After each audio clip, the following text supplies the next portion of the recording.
Salam everyone. Thank you for that wonderful session, Sister Meera. I think it will help me listen to myself also more. Because as Swami would say, always remember, the ear closest to your mouth is your own. So when you speak, you better pay attention to what you speak yourself. And thank you for a very, very wonderful game show. What I've always seen is we think we know a lot about Swami. We actually don't know a lot, right? And it's always a reiteration of that.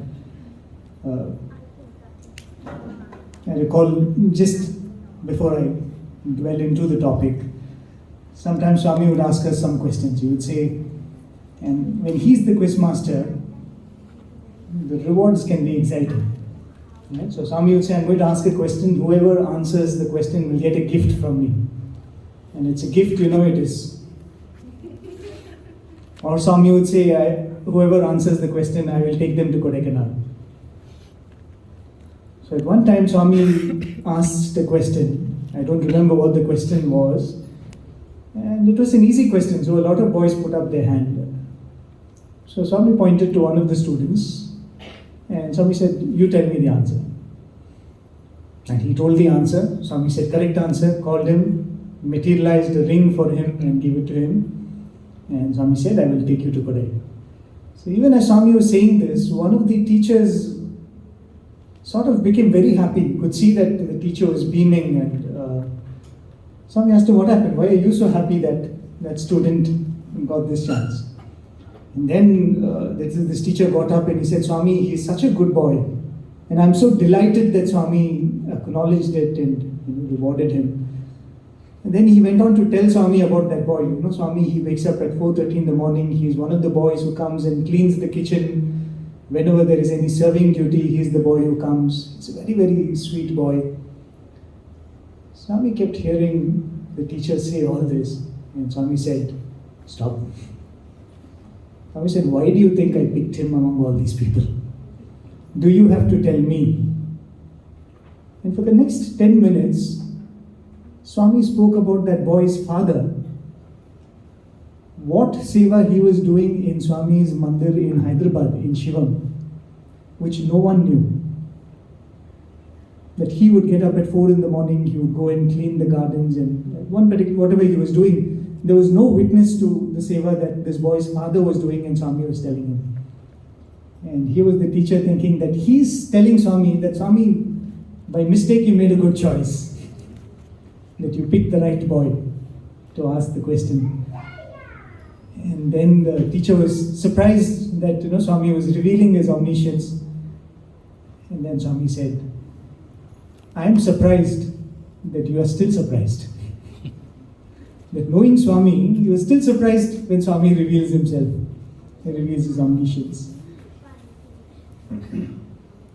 One of the questions that was asked even in the morning, and I said there's a session in which I'll address that, which was planned, which is something that we always ask ourselves, right?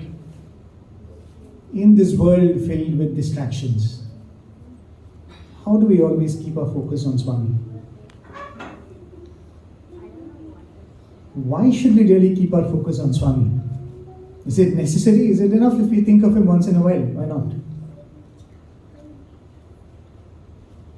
In fact, Krishna says you have to think of God only one time. In your whole life, one moment if you think of God, it is enough. And what is that moment? Dying. At the point of life leaving this body. Right? He makes it so simple. Just that moment when the body gives up life, if you think of God, it is enough. Wow. The rest of the life is for us. We can make merry. But then the catch is, Swami says, unless you think of me all through your life, you will not think of me at the last moment. There is this senior devotee who still lives in Prashanti Nilayam, someone we all look up to, is a great inspiration for us. He was once sharing this experience of his. To just give you a background, he is a person who was a Sai youth, who later became a very, very active Sevadal member, which he continues to be. And then by Swami's grace, he was one of the people who got selected into the Indian Foreign Service, I think. One of those diplomatic roles. So very respected gentleman. And whichever country they would post him in, the first thing he would do is start bhajans there and start balvikas there, which included countries where it's very dangerous to take up such activities. He would say, wherever I go, this is the least I can do. I should start Swami's bhajans. And one of the things that he learned is, the first thing you should do is start balvikas, wherever you go. Right? First the children will come, the children will bring their parents, and then you will create Sai families.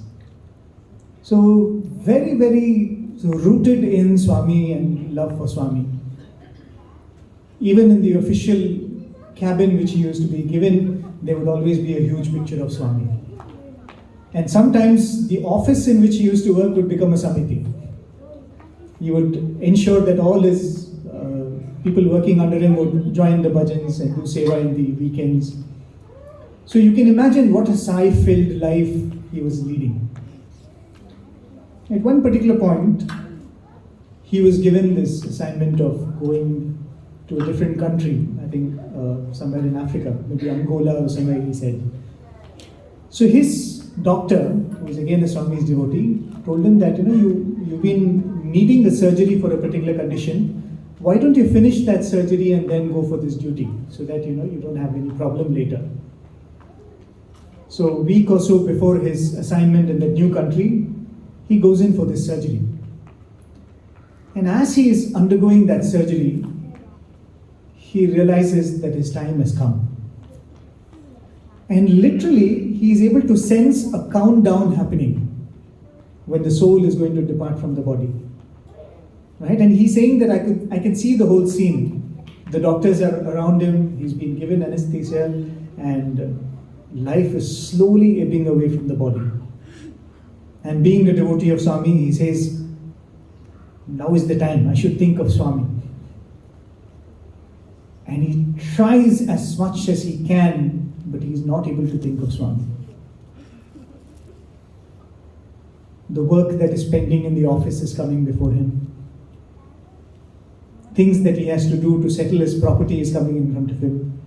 He's thinking of his children, he's thinking of his wife, he's thinking of the people he has had fights with, but he's just not able to think of Swami. And he becomes so desperate, and he says that the struggle was so real. I was like, think of Swami, bring Swami's form to your mind's eye. Just couldn't. And all these things are flashing in front of his eyes, office and work and this and that. And in all those mental images, he says, for a moment, he sees a flash of the mandir at Prashanti Nilayam. Right? Because it's one of the many images that the mind has collected. Right? Just like how you go to a shopping mall, you've seen different places, a garden. So one of the images the mind has created is that of Prashanti Nilayam Mandir. Those days when the beautiful sands used to be there and only the Mandir building. He says the moment he thought of Prashanti Nilayam, Swami manifested there. Right? That's the power of connection, of the power of a kshetra. When the Lord comes and chooses to live in a particular land, that's how powerful that piece of land becomes. So he says the very thought of Prashanti Nilayam made Swami manifest in front of him in that operation theatre. And then Swami tells him, you were very confident, weren't you? That I am doing seva, I am doing bhajans, I have done all this, that I can think of Swami in those last moments. You were very confident, weren't you? Then Swami said, it is not so easy, Bangaru. It is not so easy. To think of God, that last moment is not easy.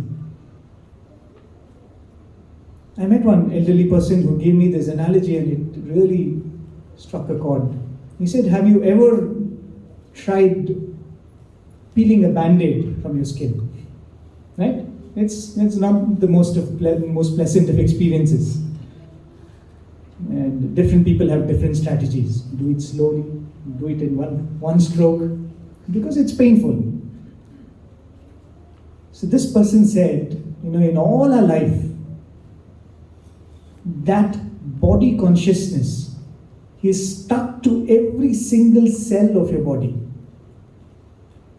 And when life leaves the body, imagine the effort it takes to peel this life from this body in which it is soaked in every cell.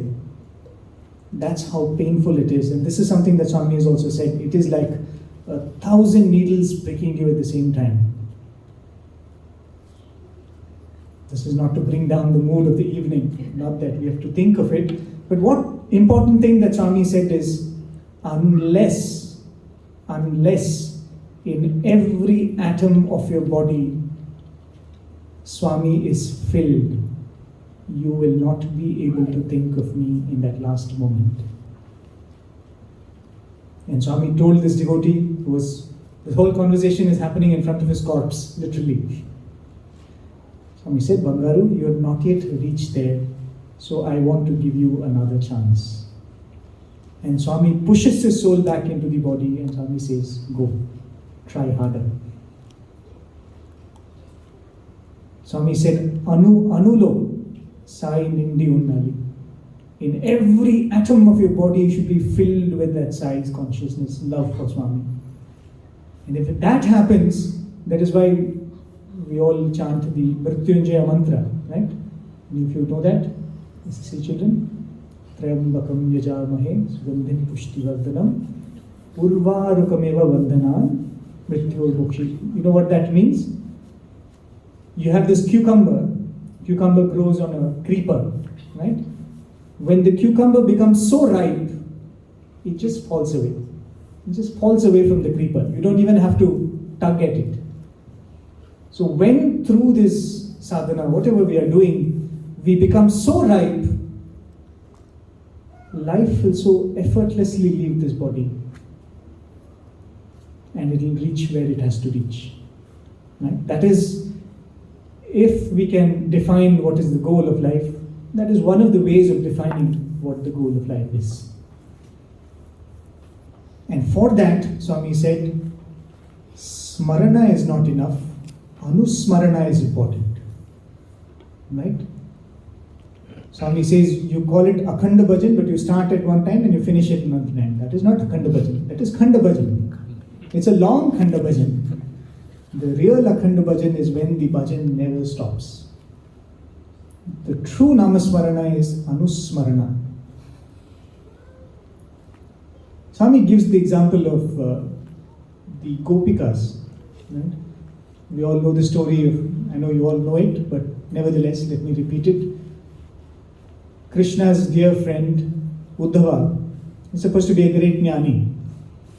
He's soaked in the philosophy of Advaita and all of that. So one day he has this conversation with Krishna. He says, Krishna, why do you allow people to be so madly attached to you? Why don't you tell them the truth that you're not this body, you're beyond? And he was referring to the Gopikas, the pure souls, but why didn't you tell them that this is not right, that they should not be so attached to you? You should have given them the knowledge of Advaita, that they're not the body and you're not the body. So Krishna says, I think Uddhava, you're right. They should be told this. So you do one thing, you go to Mathura Vrindavan as my emissary and you speak to them.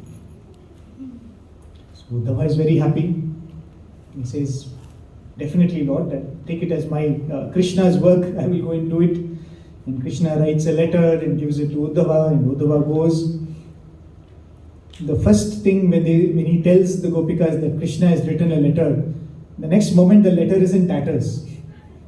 Each one just snaps at it and each one takes a piece. And Uddhava says, you're not even giving the reverence that is due to the letter, but what they gave was much, much more than the reverence that he could have imagined, but he could not see it. And then Uddhava tries to give them the discourse on jnana. And the Gopikas tell him, wait, we cannot listen to you. So Uddhava says, why not?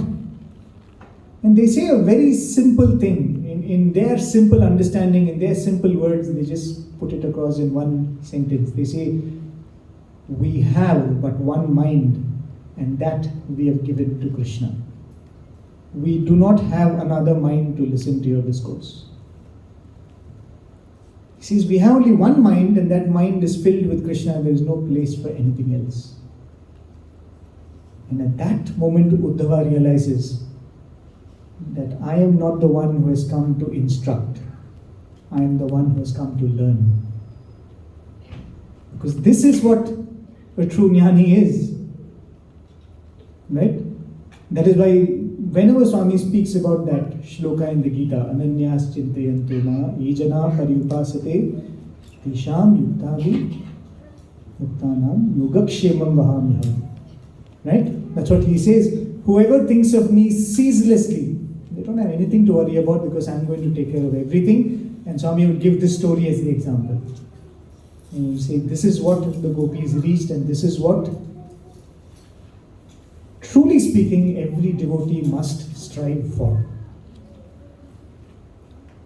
Swami has these very beautiful analogies that he would often give to drive this point. He says, it represents Sharanagati Tattva, right? The principle of surrender. Swami would say, you go to a railway station, you want to go to a particular destination, what do? You buy a ticket, you get into the train. After getting into the train, what do? You can do anything, but you just remain seated. And then, of course, as someone was saying, Swami also says, don't carry the luggage in your head. Put it down. The train will carry it. Don't worry. Some of us, in our stupidity, even when we were physically before Swami, I don't want to trouble Swami with my problems. That means I will continue to carry my luggage in the train because I don't want to burden the train. So Swami would say, you buy the ticket, you go into the train, all that you have to do is just sit. The one who is driving the train will ensure that you reach the destination. This seems to be too easy to be true, right? How can it be so simple? Don't do anything, he's going to do everything, you just go and sit there. The only thing that you have to do is not get distracted by the many stations that come on the way. Right? Because somebody will come and tell you, you know what, who knows what that final destination is? This station looks so nice, let's get off here. Or someone else will come and say, I heard that there is a better train. There is one more train and that goes faster than this one. That train is more luxurious. The only thing that a devotee has to do is ensure that you go sit in the train, sit quietly. If anybody tells you such things, just close your ears. I trust that I will be taken to the destination. The other analogy which Swami gives, a very beautiful analogy, and to just give you the context, this was a discourse that Swami gave during one of the summer courses in the early 1970s. And this was the final discourse that Swami was giving to the students who were about to leave back, return to their homes. And Swami was saying that imagine you buy an expensive car, and let's say that you don't drive yourself. So what do? You look for a driver. And what do you look for in a driver? The driver should be skilled, the driver should be disciplined, and the driver should be able to take you from one place to the other. And Swami says, what is that car? The car is this body. Who is the driver? The mind is the driver. And Swami says, typically, Swami's analogy is more relevant to India of those times, right? When you used to have these drivers. Swami would say, this driver, as long as the owner of the car is sitting in the driver will be wearing a cap, neat whites, he'll be sitting still and he'll be driving. The moment you leave the driver unsupervised, what will he do? Buttons off. Right? He'll be chewing something or he'll be smoking. He will start driving the car rashly. And Swami says that's what the mind does. It might go and take you anywhere, it might bang somewhere, anything could happen. And even worse, some drivers, what they will do? They will start selling parts from the car. If nobody is watching, remove this thing and sell it off, remove petrol and sell it off. So Swami says in that, it's very difficult to maintain the car. But I know a good driver. Swami says, I know a very good driver. This driver is the best driver of any car. Most skillful. And this driver has your interest in mind. What a beautiful point. This driver has your interest in mind, because the mind has its own interests.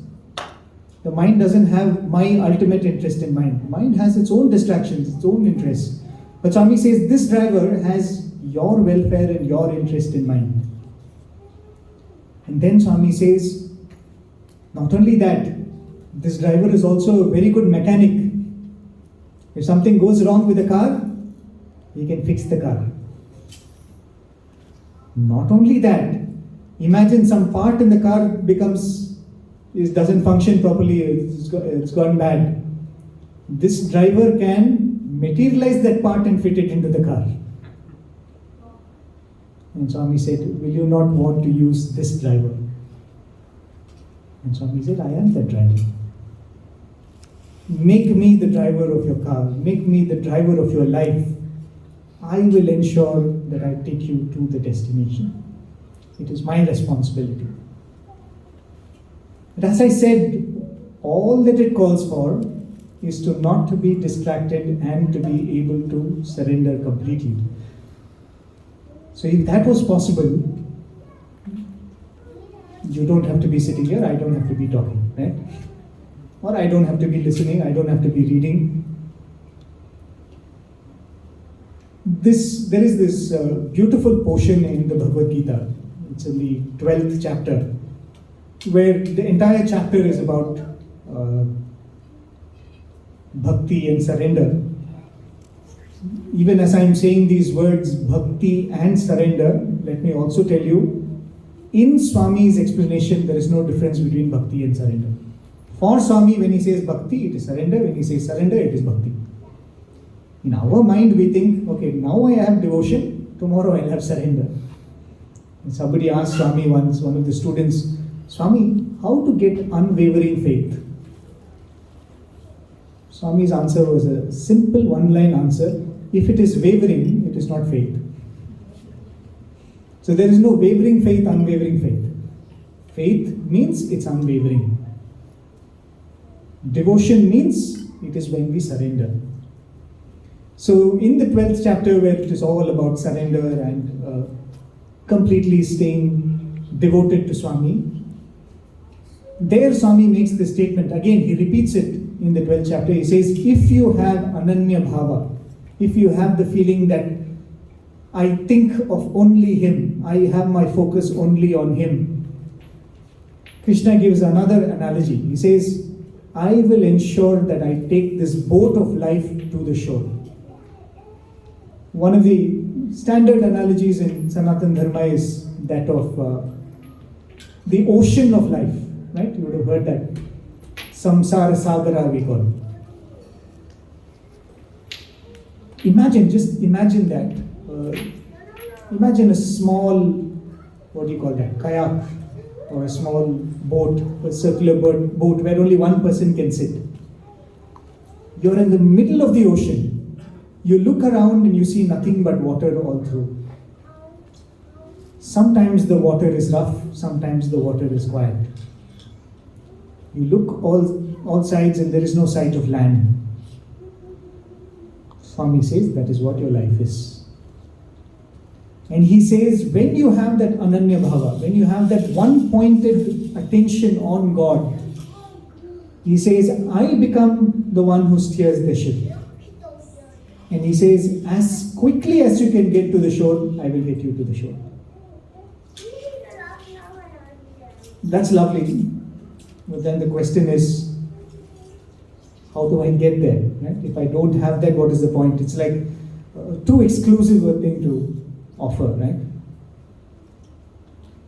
So in the same chapter, Krishna goes on to explain, okay, if you say you don't have this, what do you do? If you say, I don't have that one-pointed, unflinching focus on God, what do you do? The next thing Krishna says is, if it is not there, try for it. Strive for it. He says, if you do not have that one-pointed focus, perform abhyasa. Try for it. This abhyasa is a very interesting word, and Swami has extensively spoken about it, and I think it is very important to understand this, because I think as Sai devotees, as youth in the organization, as children, you will find why Swami makes us do so many of the things. Any of you practice meditation here on a regular basis? Any of you? Yes, Sister Mira, anyone? So, typically, how do you meditate? Anyone?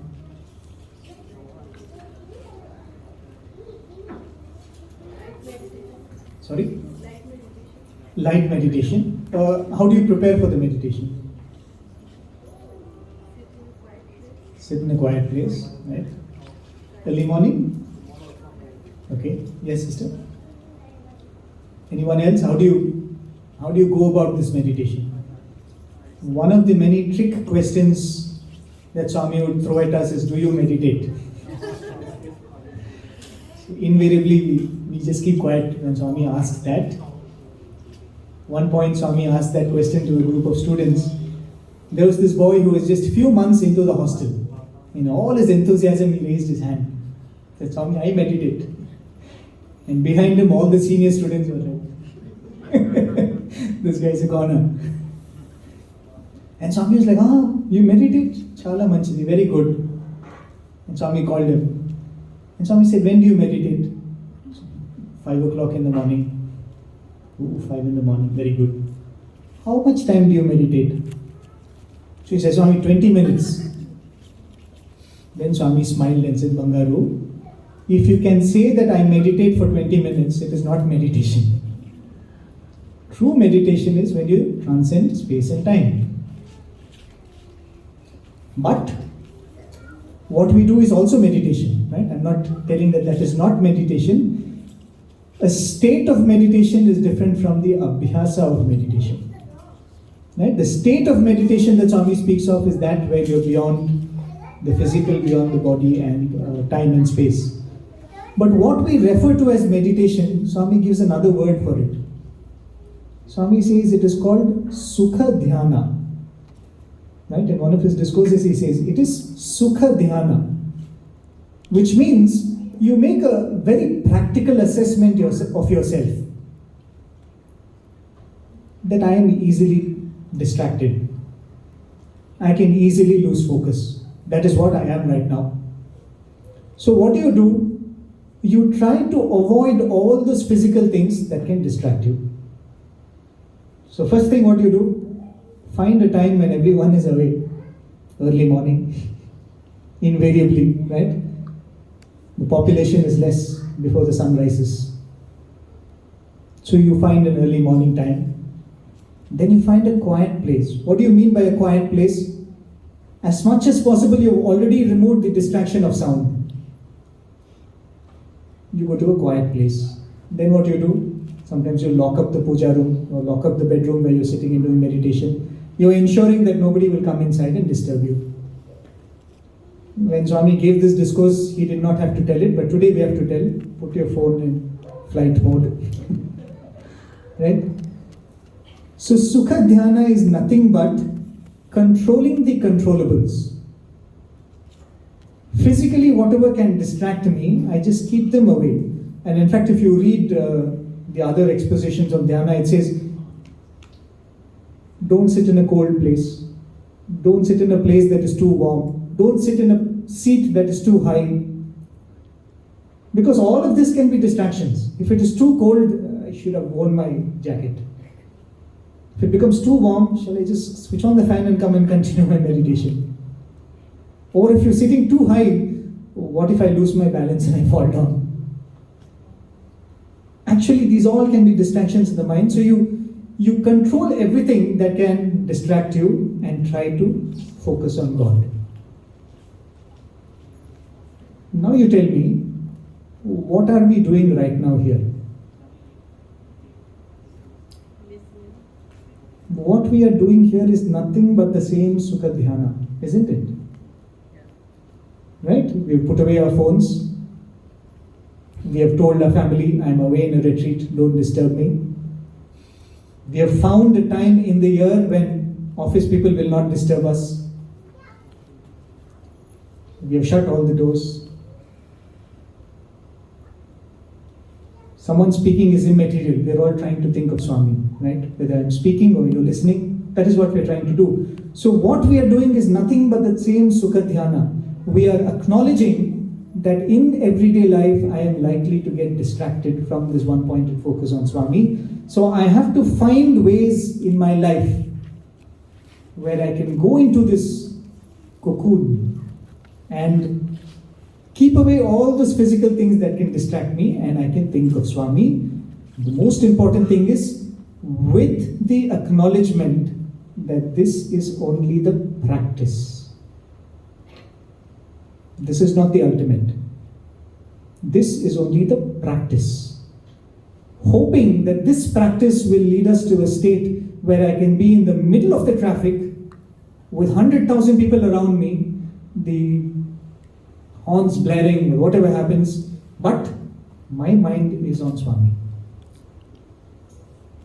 That's what Krishna tells Arjuna. He says, Mam anusmara yudhyacha. He says, I want you to be in the middle of the battlefield, firing arrows and fielding yourself and defending yourself, but your mind is on me.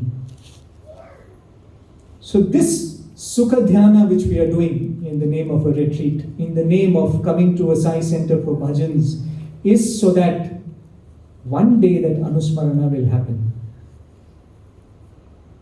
And I'm reiterating this again and again because the importance of this, a session like this, should never be lost on us.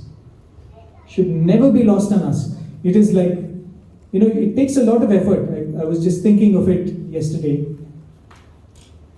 During the COVID and during all the lockdowns, we all continued to give a lot of, we participated in a lot of satsangs like this through Zoom talks and things like that. You all participated and we also had the opportunity to talk a lot. See, in all of these sessions, they are beautiful. And given the conditions we were all in, it was a blessing. But the effort that it takes is considerably lesser. As a speaker, I need to be dressed only torso above. It doesn't matter whether I'm wearing shorts, I'm wearing a dhoti. And I think as listeners, you have even more leeway. You don't even have to turn on your camera sometimes. So the amount of effort required for satsang in such a situation was less, which was good. We needed it. Swami gave it to us. But someone like me coming here and speaking, right? I, as an individual, really value this because it takes a lot of effort from my end to come like this and speak. And when it involves effort, what I'm actually doing is I am reminding my mind that this work is important to me and I am committing myself. The mind needs to be told that. See, if we go on telling the mind, oh, Swami is so important, I love Swami, I am very devoted to Swami, I love Swami, I love Swami. But if our actions are not in line with that, the mind will just get confused. That is one of the importances of pilgrimages, taking out pilgrimages. When you take out time, when you spend money, hard-earned money, when you take the effort of going to the station, to the airport, board a flight, put up with inconveniences, in all this, you are repeatedly telling your mind, this is important to me. And this will get hard-coded in the mind. That whenever there is a choice to be taken, it will choose Swami, it will choose good, it will choose God. So that is what is the concept of dhyana itself. Getting up early in the morning and sitting and doing is you telling your mind that I am serious about spirituality. Coming for bhajans every week and sitting here is you telling your mind, this is important to me.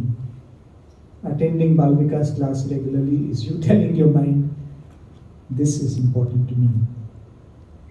Right? And that is why I was not asked to tell this, so don't think that it was seeded. Physical participation in events is very, very important.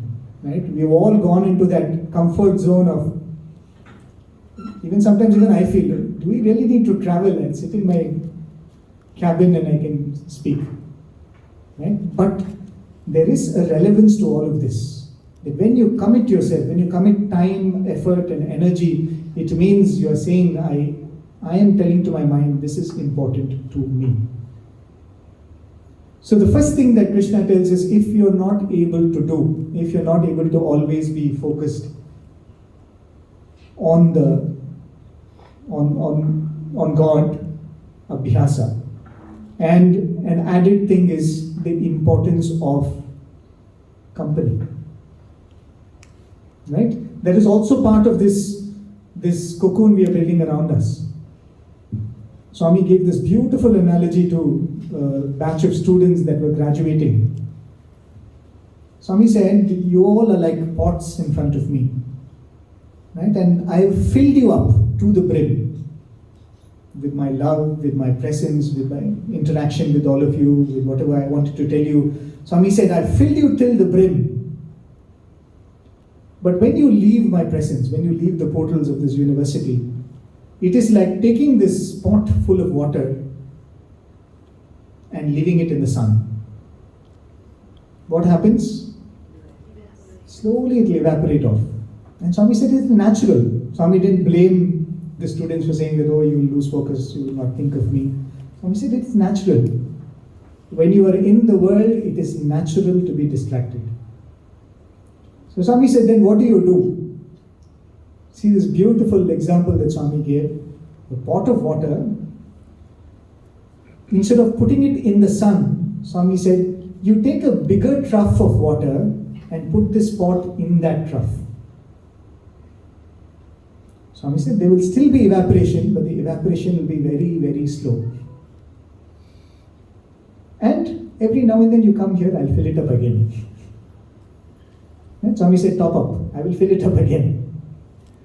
And then Swami said that bigger trough of water, what you put this small pot of water in, is what is called Satsanga. Being in the company of people who say, come on, don't slack, we have to reach the goal, we have to move towards Swami. People in whose presence we don't feel embarrassed to talk about Swami. Sometimes it is very, very important, isn't it? People in whose presence they understand you, they get you. I sometimes feel it is so important to be in a space where you can sit in a bhajan and cry, where people don't judge you. Otherwise, oh, look at this fellow crying. Being a man, he's crying. Or whatever, right? To be able to have that comfort of being in a space where you can express your devotion to Swami is important. Right? So that is the abhyasa that Krishna speaks about, that Swami speaks about. We have problems with that also, isn't it? And what is the problem we often say? We say, oh Swami, no time. I cannot sit and do meditation. That's my problem also.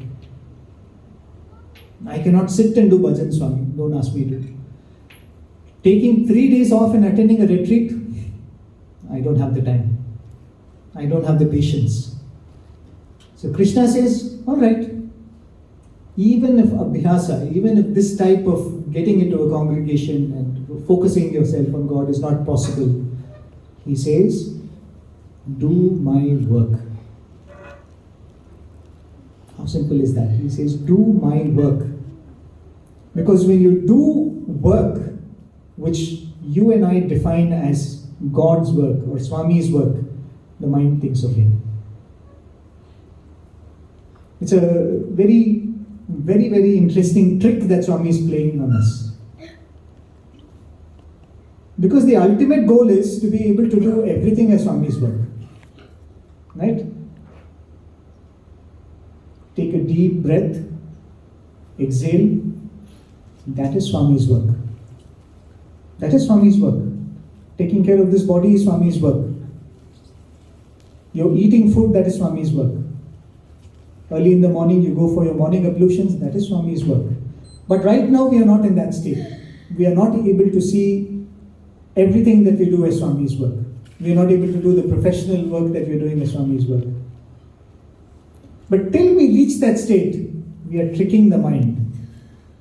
We are telling the mind, you know what? You go to the Sai Center and you do work there, that is Swami's work. So automatically the mind will say, oh, Swami's work, Swami's work, Swami's work. Or you go to the organization and take up something, or you become a Bal Vikas teacher, or people like me join an institute in the Central Trust, I'm doing Swami's work. This is a means by which we are cheating the mind to believe that we are doing Swami's work. So that one day we will work everything, we will take up every work as Swami's work. So Swami says, if you're not able to do abhyasa, if you're not able to sit down and meditate, you're not able to sit down and do bhajans, or I'm a very restless person, I just cannot do all these things. So he says, do my work. How simpler can it be? He says, just participate in my work, and that will help your mind. And even if that is not possible, thank God, Swami said, even if that is not possible, I am not able to take out time, I am not able to come for activities, or it happens during certain phases of our life. I've just taken up a job, I am not able to find time to come and do work in the organization, or I've just given birth to a child, I am not able to pull out time. So sometimes that is also not possible, or sometimes what would happen is, I have retired now, and now I have come to know of this truth, that you can do every work as God's work. I have finished all my work, what do I do now? The work has been completed. I don't have the luxury of now doing work as Swami's work. Or let us say I am disabled. I need to be taken care of. How will I do Swami's work? So does that mean I cannot focus on God? Krishna says, if you are not able to do even work for God, he says, at least perform karma phala tyaga. You've already finished work, sit in a corner and say, Swami, whatever I have done, I have already done, I offer it to you. Whatever fruits that come of this activity, I offer it to you. Which means, no cribbing. I did so much for my children, the children do not care for me. Right? Oftentimes it happens. Or I know my friend, I did so much for him, and that fellow doesn't come when I need him. All of these, what you've done, you just offer it to Swami. No, Swami, I did it for you. I did not think of it that time, but now I'm saying, whatever I've done, I did it for you, I offer it to you. I do not get any benefit for it, it's alright. I've offered the fruits to you. And Swami says, if you're able to think like that, even then the mind slowly starts tuning to God, slowly starts tuning to God. And the beauty of this is, it is not like higher, lower, little lower, and the easiest. Karma phala tyaga is actually the most difficult. Right? It's very, very difficult. It is not easy to practice. But you can start in any one of this and you will find that, I give this example of going on a merry-go-round. There will be one seat like a horse, one seat will be like a unicorn, and one seat will be like a giraffe. It really doesn't matter. You get into any one of them, you'll go through the whole circle. So same thing with all of these paths. You get into any one of them, you will find yourself going through all of these circles eventually. And the reason why, first of all, I said all of these things is, see, when we get into the Satsang organization, we had that beautiful question on the 9-point code of conduct.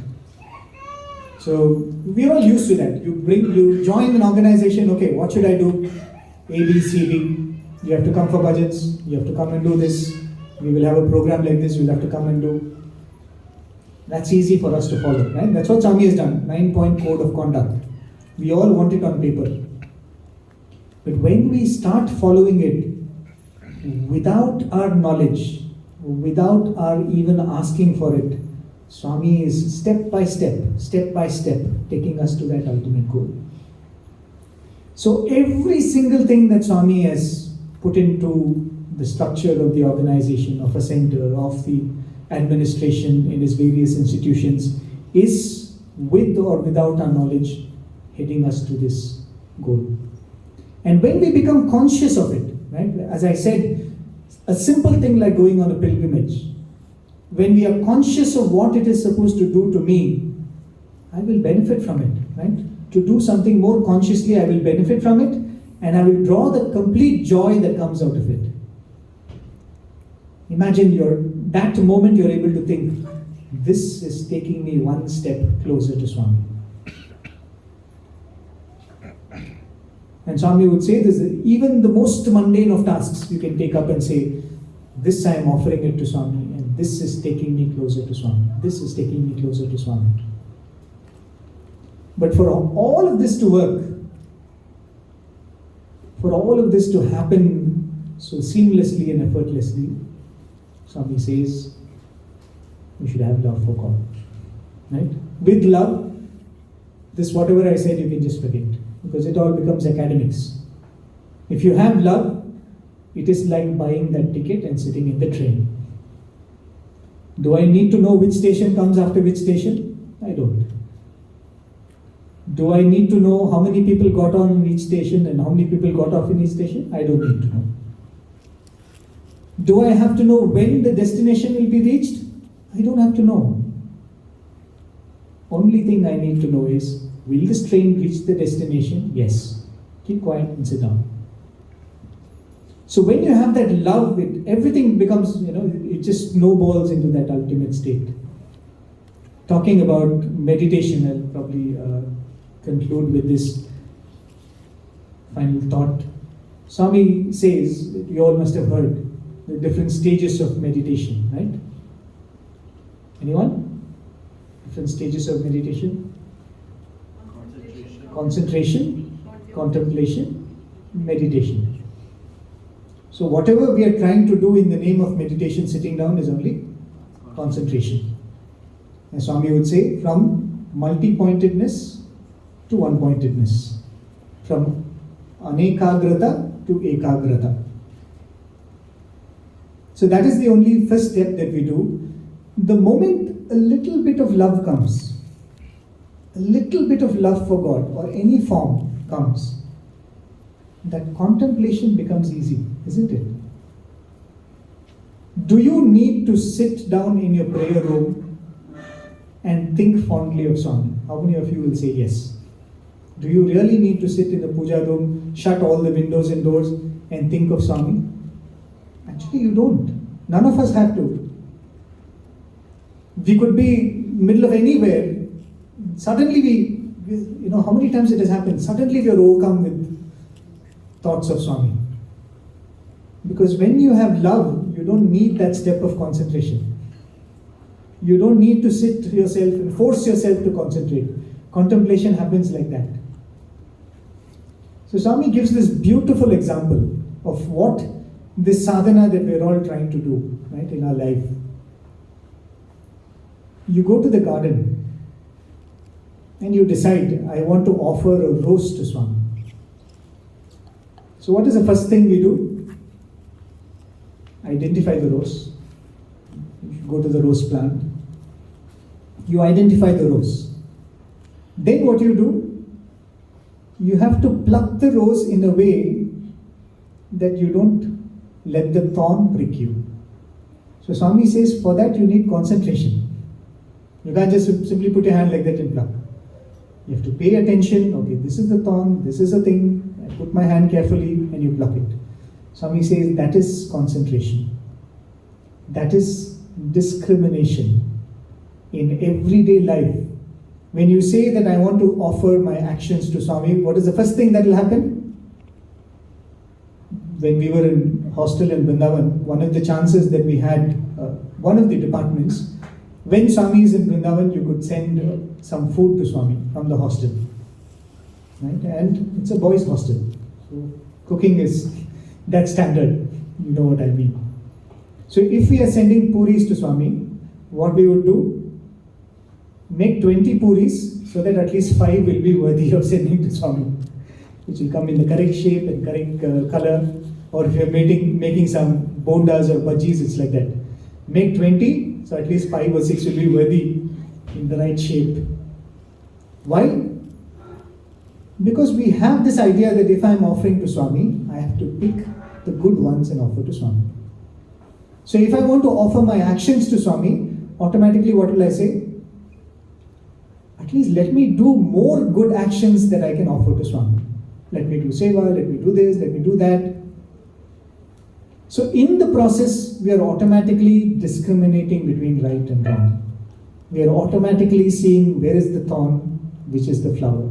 What is it that I can offer to God? So Swami says, the next step from concentration is, you pluck the flower. So what are you doing when you pluck the flower? Now you made the rose separate from its surroundings. Till that point you pluck the rose is part of the garden, it's part of the plant is part of the garden, it's part of the whole thing over there. But the moment you pluck it, you made the rose separate from where it bloomed. So what is contemplation? Swami simply says, when you are able to lift your mind and thoughts from the surroundings around you. That is contemplation. That's why I said, for contemplation, you don't have to be in a puja room. You don't have to be in a holy place. Because you have already lifted yourself from the surroundings. And Swami says, that is contemplation. You are able to separate the mind from its surroundings. Then Swami says, what is the purpose of all this? To offer the flower to Swami. So you go into your puja room, you go into the picture of Swami, and now you place the flower at Swami's feet. Swami says that act of placing the flower at Swami's feet is meditation. Because the moment you put it there, the flower is not yours. Right? Till it was in the garden, you can have some kind of belonging to it. Till you hold it in your hand, you can have a belonging to it.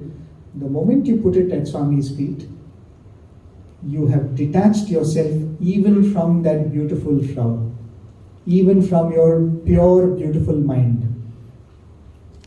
Right? Through the process of concentration, contemplation, your mind gets purified. Through a good life that you've led, dharmic life that you've led, your mind becomes pure. But when we are able to detach ourselves even from that pure mind and offer it to God, Swami says, that is always meditation. For all this, what do you want? Just that simple, pure thought of, I want to offer a beautiful flower to Swami. Right? That is the source of this entire process. Similarly, the only thought that needs to be had is, as I said in the afternoon, Swami, I want to love you. Tell me, how do I do that? There is this beautiful story that one of my teachers had narrated in Swami's presence once. Very fascinating. There is this man who's a circus artist, right? You have these people who do different kinds of stunts in the circus. So he's a circus artist, and the only thing he knows to do is juggle with different balls and different jars and all that, and he keeps juggling all of that. So one day he goes to the temple, stands in front of the sanctum, in front of the idol, and he starts juggling. So the story goes that after about a few hours, God becomes curious. What is this guy up to? Why is he juggling in front of me? So God appears in front of him and says, Bangar, what are you doing? What are you trying to do here? So God asks him, don't you know, haven't people told you, haven't you heard the great Pandit speak? Stunt devotion doesn't touch me. I am not impressed with stunt devotion. Don't you know that? And then the juggler says, oh Lord, I am a stunt man. I am a circus artist. All that I know is only stunt. So I stand here before you, offering you my stunt devotion, hoping and praying that you will give me in return true devotion. I am offering to you my stunt devotion because that is what I am capable of. And I am praying and hoping fondly that in return, the blessing of true love, true devotion, you will grant me. So whatever we are doing is nothing but that stunt devotion. Right? Hoping and praying and craving that one day we can stand in front of Swami and say, Swami, I think I truly love you now. I truly love you now. Right? So let's hope that one day, and it's not hope because I'm sure that this is going to happen, that each one of us will be able to one day experience that true bliss of loving Swami truly. I offer this at Swami's lotus feet. If we have time, if you have any questions, I'm happy to. Yes. Yeah, so I think, do we have time? Anybody has any questions? Yes, yes. Thank you, brother. Just one simple question. So, in your daily life, what are the 3 or 4 things that have helped you personally to sort of cut the distraction? What do you do? What do you people you know of sort of do like practical things for that? Okay. Okay. Sarah, so I'll repeat the question, because some of them said they couldn't hear the question. So the question the sister has asked is, in Brother Prem's personal life, what are some of the practical practices that he does to remove distractions? Is that correct, Yes. sister? Yeah. Yeah. So one of the things I often resort to invariably is solitude and silence. There's nothing new. I think all of us do that. But I always find it very easy, especially when you're in the middle of a situation, a lot of things troubling your mind. I always find it very easy to just remove myself physically from there and to find a quiet place. And the other important thing for that is, solitude and silence themselves are of no use. Every now and then if you say, I'll be silent, I'll be alone, it will not help. When you're alone, you are your own company. And you have to be good company to yourself. Otherwise it's dangerous, right? If you're going to be your bad company, then it's going to be counterproductive. That is why we all know that bhajan which we all sing, right? Satsangatve Nissangatvam, Nissangatve Nirmohatvam. So what it really means is, the whole idea of satsanga is so that one day I will become my own good company. The reason why I read so much, the reason why I listen to the talks by devotees or listen to discourses is so that when I'm alone with my own thoughts, I will be good company to myself. So that is first, right? Then you will be able to do that. You'll be able to draw yourself away, and then you'll be like, okay, let's just break this down. Just cut this down. What is important here? Okay, somebody is not respecting me. Somebody is talking ill of me. And one question I always keep asking myself, and it really helps, is, how does it really matter? Right? Many times I ask my question, how does it really matter? And invariably the answer is yes, it doesn't matter. Of course, it's not like one stop or instant solution. These are all things that different people can try out. You can try what works for you. Yes? You want to ask something?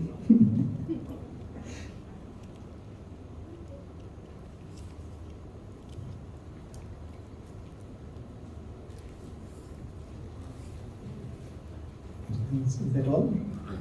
Any last question? We can take one last question if anyone.